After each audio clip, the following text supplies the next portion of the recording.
Konnichiwa, hello, welcome to Mrs. Lynn's Kitchen. Today I'm going to show you how to make the Japanese style chashu. What is the difference between a Cantonese and a Japanese chashu? The Cantonese style is a baked version, whereas the Japanese style chashu is a simmer dish and it's usually found in the chashu ramen. So let me show you how to make them today. Here is the ingredients overview. For this dish, you can either use pork belly or pork shoulder. For our dish, we will be using the pork belly. With the pork belly, it is fattier with a layer of skin on, so it will have a nice flavor. First, you will need butcher's twine to secure the pork belly.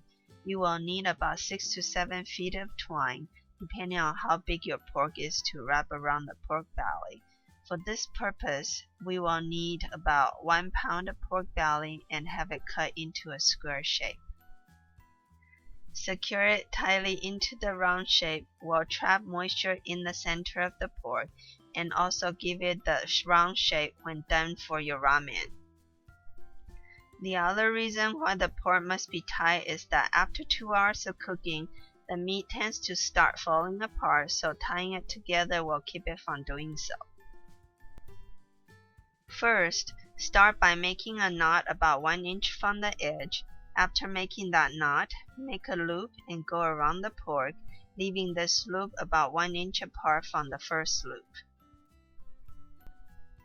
Continue this until you reach the end and make sure it is tight enough but not too tight to where it will cut the meat.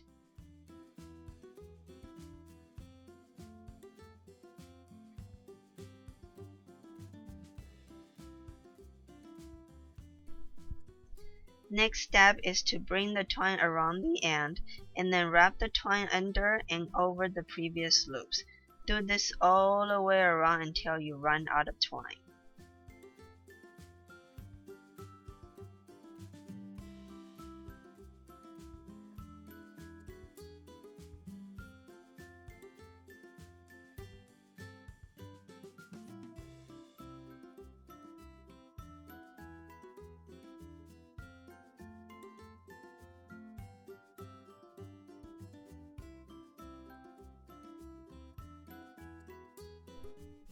For this dish, you will need green onion or NEGI, which is Japanese green onion, and cut into small pieces.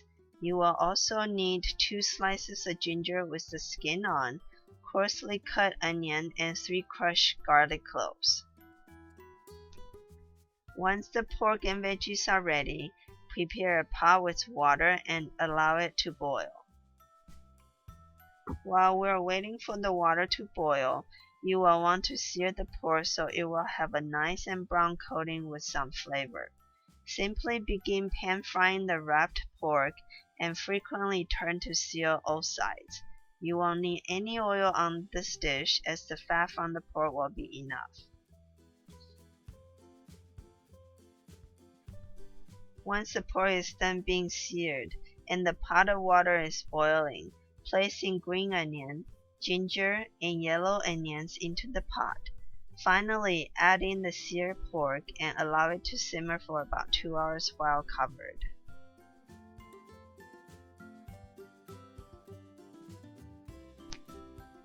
While waiting, we can now prep the marinade in the pan. Place 1 cup of soy sauce, 1 cup of sake, and 1 cup of mirin into the pan. Heat pan to high, then cook and stir for a few minutes until it begins to boil. Then turn off the heat. Allow it to cool while waiting for the remaining time for the pork. Once 2 hours has passed, turn on the heat to lower for the marinade and bring over the wrapped pork into the pan. Coat all sides with the marinade for a few minutes so the marinade soaks into the meat. Allow it to cool, then place into a Ziploc bag or a bowl to marinate with the sauce overnight in your refrigerator. With a Ziploc bag, you can make it airtight by getting a bowl of water and placing the pork marinade bag into the water to remove any excess air before closing.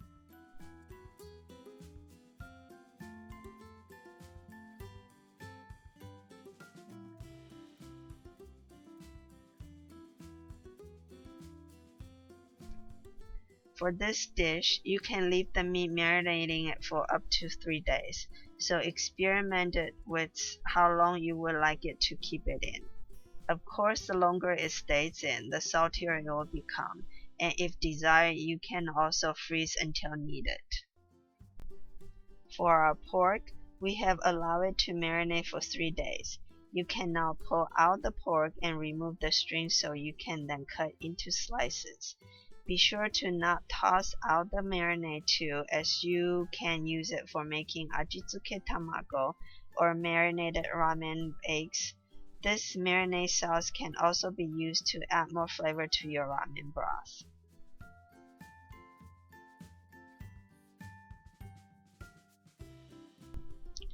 For added flavor, you can also pan fry the slices of the chashu pork.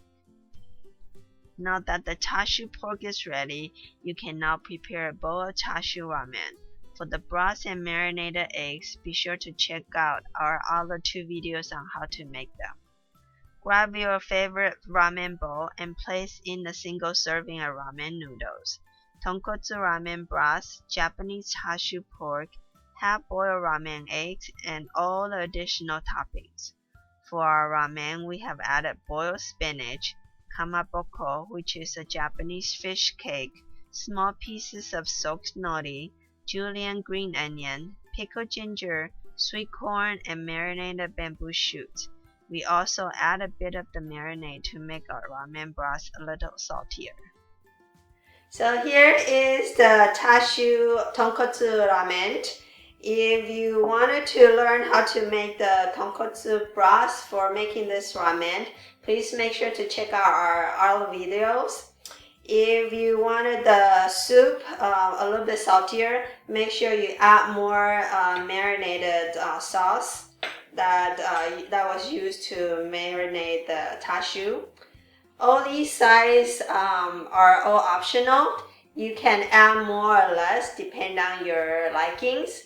And it's totally up to you, and you can make it your own styles. I hope you enjoy watching me show you how to make the chashu tonkotsu ramen today. Please don't forget to subscribe to our channel, and if you like what I'm showing you today, please remember to click the like button, and happy eating!